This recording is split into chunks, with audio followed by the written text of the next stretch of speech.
नमस्ते। कभी सोचा है कि एक दवा जो असल में दिल के लिए बनी थी वो अचानक बालों के झड़ने का सबसे बड़ा इलाज कैसे बन गई? आज हम इसी दिलचस्प कहानी और इसके पीछे के साइंस को समझेंगे। चलिए मिनॉक्सिडिल की दुनिया में चलते हैं। ये सवाल सच में हैरान करने वाला है ना? सोचिए, एक दवा बनाई गई थी हाई ब्लड प्रेशर के मरीजों के लिए और वो बन गई बालों के झड़ने का सबसे पॉपुलर इलाज। इसकी जो खोज की कहानी है ना, वो किसी फिल्म की स्क्रिप्ट से कम नहीं है। तो आज हम क्या क्या जानने वाले हैं? सबसे पहले देखेंगे कि ये समस्या कितनी आम है। फिर इस दवा के अनोखे सफर के बारे में बात करेंगे, जानेंगे कि आखिर ये काम कैसे करती है, इसे इस्तेमाल करने का सही तरीका क्या है और हाँ, सबसे जरूरी कुछ सावधानियां और सलाह। तो चलिए शुरू करते हैं एक बहुत ही आम समस्या से, बालों का झड़ना। इसका एक मेडिकल नाम भी है एंड्रोजेनेटिक एलोपेशिया, और ये सिर्फ पुरुषों की ही नहीं बल्कि महिलाओं की भी एक बड़ी चिंता है। और इसी परेशानी के एक समाधान के तौर पर सामने आया मिनॉक्सिडिल। पर सबसे कमाल की बात क्या है पता है? इस एक दवा ने दो बिल्कुल अलग अलग मेडिकल प्रॉब्लम्स का हल निकाल दिया। और बस यहीं से शुरू होता है इस दवा का एक बड़ा ही अनोखा सफर। इसकी कहानी असल में एक एक्सीडेंटल डिस्कवरी है, मतलब इसकी खोज एकदम अचानक हुई थी।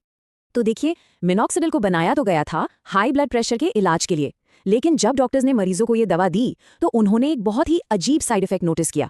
उन लोगों के शरीर पर बाल उगने लगे थे। बस वहीं से बालों के झड़ने के इलाज का एक बिल्कुल नया रास्ता खुल गया। तो सवाल यह है कि आखिर एक ब्लड प्रेशर की दवा बालों पर ऐसा क्या जादू करती है? चलिए अब थोड़ा इसके पीछे के साइंस को समझते हैं। देखिए, मिनॉक्सिडिल एक वैसोडाइलेटर है। अब ये क्या होता है?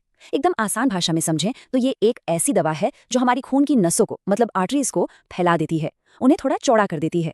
और जब नसें फैल जाती हैं तो उनमें खून का बहाव जाहिर है और भी आसान और बेहतर हो जाता है। तो होता क्या है, जब मिनॉक्सिडिल को सिर की त्वचा यानी स्कैल्प पर लगाया जाता है तो ये वहां की खून की नसों को फैला देता है।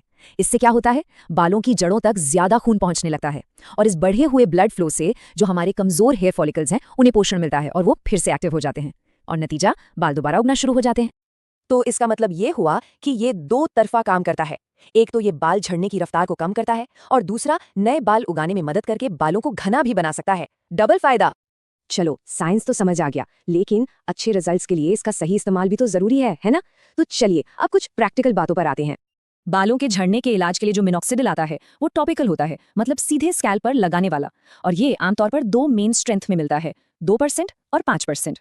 अब इसे इस्तेमाल करने का सही तरीका जानना बहुत जरूरी है। इसे दिन में 2 बार लगाना होता है और ध्यान रहे स्कैल्प एकदम साफ और सूखी होनी चाहिए। और हाँ, एक बात और, सब्र रखना बहुत जरूरी है।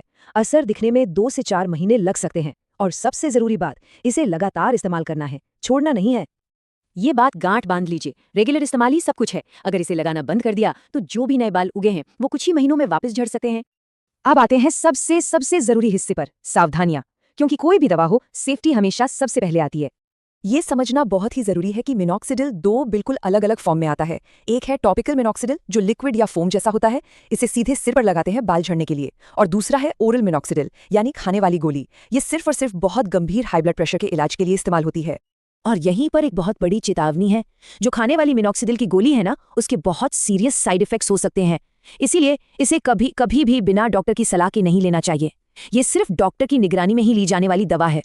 तो इस पूरी बातचीत का सबसे बड़ा टेक अवे क्या है? चाहे लगाने वाला मिनॉक्सिडिल हो या खाने वाला, किसी भी फॉर्म में इसे इस्तेमाल करने से पहले हमेशा डॉक्टर से बात करें। सिर्फ एक डॉक्टर ही बता सकता है कि ये किसी के लिए सही है भी या नहीं। तो आखिर में बस यही सवाल बचता है, क्या मिनॉक्सिडिल किसी के लिए सही है? और इस सवाल का जवाब इंटरनेट पर नहीं मिलेगा। इसका जवाब सिर्फ एक क्वालिफाइड डॉक्टर ही दे सकता है। तो हमेशा सही सलाह लें और अपनी सेहत को प्राथमिकता दें।